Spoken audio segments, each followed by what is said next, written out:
हमारे बीच में बातचीत चल रही है। तो लोग बोलते हैं कोरोना पॉजिटिव हो गई।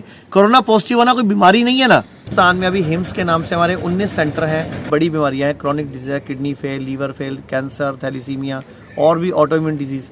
इन सब डायग्नोसिस यूज़ करते हैं।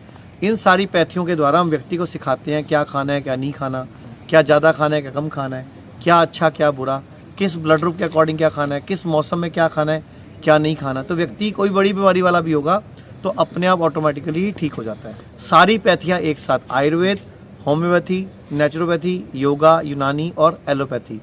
नाम रखा हिम्स।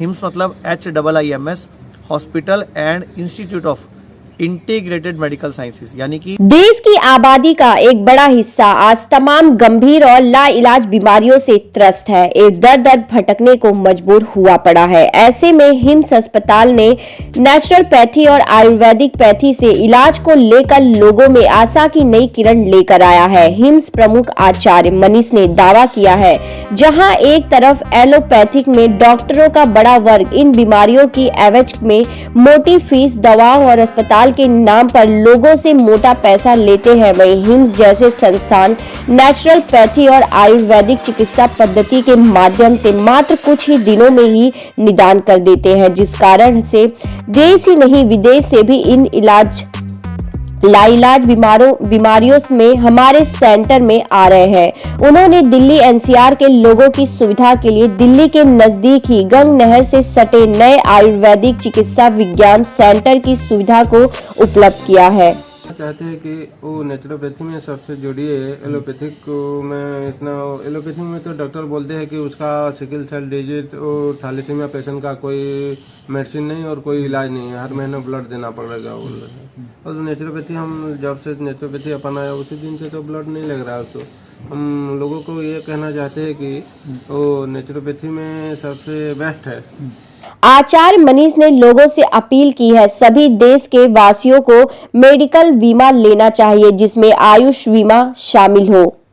इसके साथ ही उन्होंने उड़ीसा के थैलीसीमिया से ग्रस्त बच्चों को, जिनको ही हर महीने खून बढ़ाने की जरूरत होती थी, ठीक होने की भी बात दिखाई। किस तरह से इसमें सुविधाएं और क्या कंसेप्ट है इसका? देखिए, आज भारत में kidney fail, liver fail, stage 4 cancer और थैलीसीमिया, ये ऐसी बीमारियां हैं जिसमें व्यक्ति का लाखों रुपए लग जाता है, व्यक्ति बचता भी नहीं है और व्यक्ति गरीब भी हो जाता है, लाचार हो जाता है, उस पर कर्जा चढ़ जाता है, मकान बिक जाता है या वो व्यक्ति बहुत ज़्यादा परेशानी में आ जाता है। हम लोगों ने जितनी बड़ी बीमारियां हैं, chronic disease, kidney fail, liver fail, cancer, thalassaemia और भी ऑटोइम्यून डिजीज़, इन पर आयुर्वेद के द्वारा विजय प्राप्त करने के लिए लोगों को कि अपनी शरीर की शक्तियाँ बढ़ाओ और इन पर विजय प्राप्त करो, ये कंसेप्ट शुरू किया है और नाम रखा हिम्स। हिम्स मतलब HIIMS, hospital and institute of integrated medical sciences, यानी कि सारी पैथियाँ एक साथ, आयुर्वेद, होम्योपैथी, नेचुरोपैथी, योगा, यूनानी और एलोपैथी। एलोपैथी का हम सिर्फ डायग्नोसिस यूज़ करते हैं। इन सारी पैथियों के द्वारा हम व्यक्ति को सिखाते हैं क्या खाना है, क्या नहीं खाना, क्या ज़्यादा खाना है, क्या कम खाना है, क्या अच्छा क्या बुरा, किस ब्लड ग्रुप के अकॉर्डिंग क्या खाना है, किस मौसम में क्या खाना है, क्या नहीं खाना। तो व्यक्ति कोई बड़ी बीमारी वाला भी होगा तो अपने आप ऑटोमेटिकली ही ठीक हो जाता है। 70% रोल खान पान का है और 30% रोल उपचार का है। आयुर्वेद कहता है सर्वेषाणाम रोगाणाम निदानम कुपितामला, कि दुनिया में जितने भी रोग हैं, सर्व रोग हैं, इनका निदान कुपित मल को निकाल दो हो जाता है। तो हम कुपित मल को निकाल कर गंदगी को साफ करके बॉडी के अंदर की हीलिंग कैपेसिटी बढ़ाते हैं। बॉडी स्वयं ही अंदर से हील कर लेती है, अपने आप को ठीक कर लेती है और व्यक्ति ठीक हो जाता है। इंडिया में जानना चाहें तो अपने पाकिस्तान में अभी हिम्स के नाम से हमारे 19 सेंटर हैं। सबसे बड़ा सेंटर यही है जहाँ हम खड़े हैं, मेरठ दिल्ली NCR में, जो 1000 बेड का इंटीग्रेटेड साइंसेज का एशिया का सबसे बड़ा हॉस्पिटल है। इसके अलावा हमारा डेराबस्सी चंडीगढ़ में 100 बेड का हॉस्पिटल है, लखनऊ में हमारा 100 बेड का हॉस्पिटल है, नवी मुंबई में 150 बेड का है। इसके अलावा गुड़गांव, अमृतसर, जयपुर, जोधपुर, लुधियाना, संगरूर, गोवा, ठाणे, मुंबई या फिर चंडीगढ़, बल्टाना, ऐसे भागलपुर बिहार में, इस तरह हमारे पूरे इंडिया में 19 सेंटर हैं। हम सिर्फ अपने सेंटरों में एक ही चीज़ सिखाते हैं कि आप स्वयं ही अपने आप को ठीक कर सकते हो। मतलब दुनिया में अगर कोई किसी को ठीक कर सकता है तो शीशा देख लो, जो व्यक्ति नज़र आए ना वही आपको ठीक कर सकता है और वो हम स्वयं होते हैं। तो इस तरह हम बॉडी को ठीक करना सिखाते हैं। जी, बाबा रामदेव और हमारे बीच में बातचीत चल रही है। ये जो दिल्ली का 1000 बेड का सेंटर है NCR में, जो हम बैठे हैं, जहाँ हम अभी खड़े हैं, इसमें हम बाबा रामदेव को साथ लाने की बात चल रही है। बड़ी जल्दी हो सकता है, 99% उम्मीद है बाबा रामदेव हमारे साथ आएंगे। बाबा रामदेव हमें अपना आशीर्वाद देंगे, क्योंकि बाबा रामदेव आज एक मिशन की तरह काम कर रहे हैं। जैसे ठंडा मतलब कोका कोला बोलते थे हम, तो उन्होंने बोला टॉयलेट क्लीनर मतलब कोका कोला। तो ऐसे करके उन्होंने बहुराष्ट्रीय कंपनियों की खूब खाल उधेड़ी है, और मेडिकल माफिया, फार्मा माफिया को बाबा रामदेव बड़ी अच्छे से टक्कर दे रहे हैं और बड़ा अच्छा काम कर रहे हैं। हम लोग किडनी फेल पे बहुत अच्छा कर रहे हैं, वो सारी बीमारियों पे बहुत अच्छा कर रहे हैं। एनसीआर में जो ये हॉस्पिटल है, यहाँ पे आने जाने के लिए या किसी मरीज को आने के लिए क्या मतलब अभी यहाँ पे ट्रांसपोर्ट वगैरह की सुविधा नहीं है, तो इस बारे में कुछ आपने? जी, जितने भी आसपास के ऑटो सेंटर्स हैं, टैक्सी स्टैंड्स हैं, जितने भी आसपास रिक्शा स्टैंड है, जितने भी तरह के आसपास कोई साधन है, हमने सब जगह बात किया है। पेशेंट को उनको पम्फलेट दिए हैं, डिटेल दिया है कि आप पेशेंट आए तो उसको यहाँ पे लेके आओ।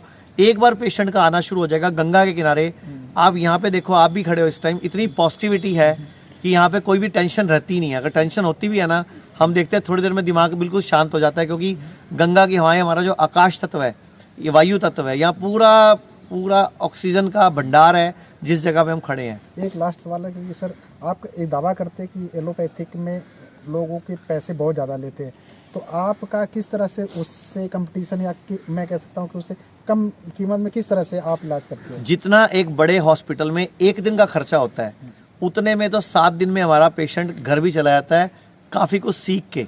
मतलब जितना बड़े हॉस्पिटल का एक दिन का खर्चा है, वो हमारा लगभग 7 दिन का खर्चा है। और 7 दिन में हम पेशेंट को छुट्टी दे देते हैं कि आप सीखो, अपना हमसे ट्रेनिंग लो और घर जाओ। किडनी फेल के पेशेंट को हम 15 से 21 दिन के लिए बोलते हैं, थैलीसीमिया के पेशेंट को हम 21 दिन के लिए बोलते हैं। बाकी लीवर फेल है, कैंसर है, इनको हम हफ्ता, 10 दिन, 15 दिन, डिपेंड ऑन प्रॉब्लम। बेसिकली ये इंस्टीट्यूट है, हमें यहाँ ट्रेनिंग देनी है, हमें एजुकेशन देनी है कि कैसे आप अपनी बीमारी को हरा सकते हो। खाने पीने का तरीका, लाइफस्टाइल सिखा के हम व्यक्ति को सिखाते हैं कि कैसे अपने आप को हील करो, अपने आप को रिजनरेट करो, रिपेयर करो। और आपको बताते हुए मुझे बड़ी खुशी होगी कि हमारे हिम्स पर एक स्टडी भी हो चुकी है। दयानंद मेडिकल कॉलेज जलंधर और श्रीधर यूनिवर्सिटी पिलानी, इन लोगों दोनों ने मिलकर 100 पेशेंट पे हमारी स्टडी करी।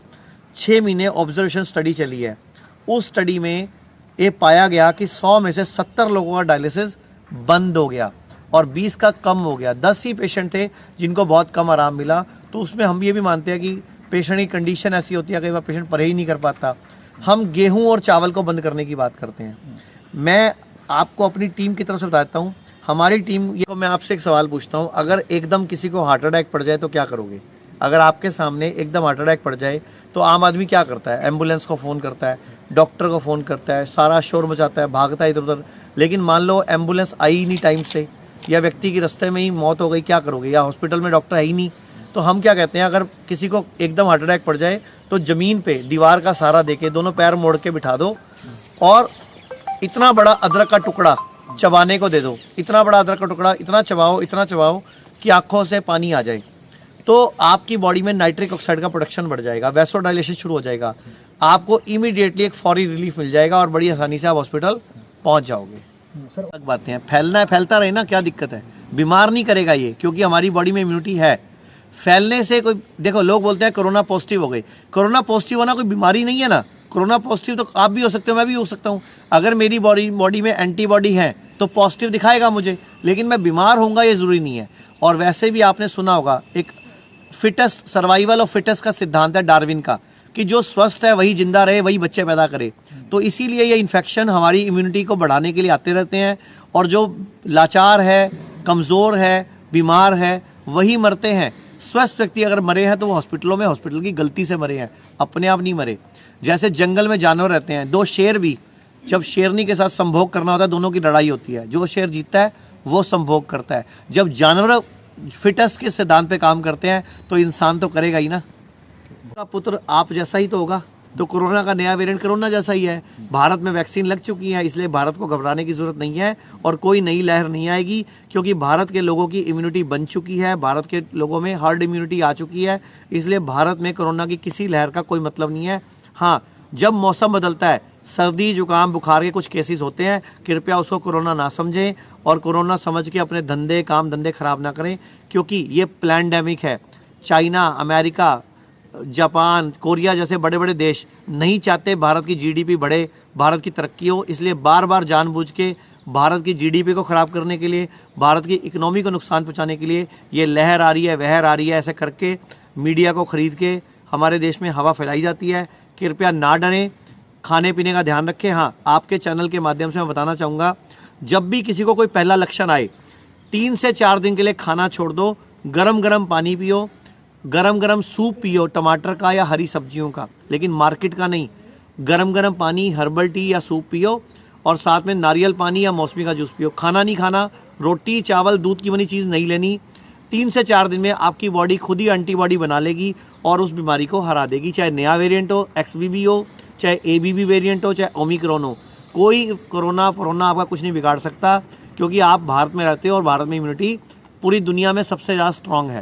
खान से ही लोगों की सब बीमारियां खत्म की जा सकती। इस बात को लेकर IMA से आप कई बार डिस्प्यूट भी आपका चल रहा, उस बारे में आपका क्या कहना है कि IMA देखिए, पहली बात तो मैं कोई दावा नहीं करता, मैं आपसे एक सवाल पूछता हूँ। जंगल में जानवर रहते हैं, वो कैसे अपना इलाज करते हैं, कैसे स्वस्थ रहते हैं? आपने अगर कोई जानवर पाला हो, कुत्ता, बिल्ली, तोता, कबूतर, तो वो क्या करते हैं बीमार पड़ने पर? वो 2 से 3 दिन के लिए खाना छोड़ देते हैं और सिर्फ घास खाते हैं और धूप सेकते हैं और ठीक हो जाते हैं। तो यही काम इंसान को करना चाहिए। लेकिन IMA जैसे संगठन जो कि मेडिकल माफिया के हाथों बिके हुए हैं, ये कभी ये सही सच्चाई दुनिया को नहीं बताते। फार्मा माफिया इनको हज़ारों करोड़ डोनेशन देता है। आप बताओ, पेंट के डब्बे पे IMA को लोगों क्या कर रहा है? IMA पहली बात तो कोई संगठन ही नहीं, IMA एक NGO है जो कि एलोपैथी के डॉक्टरों के हित की लड़ाई लड़ता है। लेकिन वो हित की लड़ाई नहीं लड़ता, वो फार्मा माफिया के हित की लड़ाई लड़ता है। आप बताओ, पूरे भारत में जो पीछे पैंडेमिक आया 2 साल चला, इसमें लोगों को इन्होंने आइवरमेक्टिन और पता नहीं क्या क्या दवाइयाँ दी, जबकि कोई किसी का कोई बेस ही नहीं है। रेमडेसिविर, लोटिनाविर, रोपिनाविर, पता नहीं क्या क्या दिया, फिर बाद में सब बंद कर दिया। पहले सैनिटाइज टनल शुरू करे, फिर इन्होंने हाथ धोने के बारे में बात करी, इन्होंने सैनिटाइज़र की बात करी, सब कुछ बाद में बंद क्यों कर दिया? अगर वो इतना ही बढ़िया था तो चलाते रहते ना उसको। तो ये मेडिकल माफिया किसी का नहीं हुआ। इवन कि ये डॉक्टर लोग, एलोपैथी डॉक्टरों की डिग्री भी गलत लिखता है। आप डिग्री देखो MBBS लिखते हैं, जबकि डिग्री MBBS नहीं है, डिग्री BMBS है। आयुर्वेद की BAMS है, होम्योपैथी की BHMS है, सारी बैचलर डिग्री है। लेकिन ये जानबूझ के M क्यों लिखते हैं? अपने आप को बड़ा दिखाने के लिए। एक एलोपैथी डॉक्टर ने खुद कहा था मुझे कि जब हम कॉलेज में एडमिशन लेते हैं ना, तो हमें ऐसा फील कराया जाता है कि हम ही दुनिया के सबसे बड़े गुंडे हैं, मतलब हमारा ही राज है। बस वो गुंडों वाला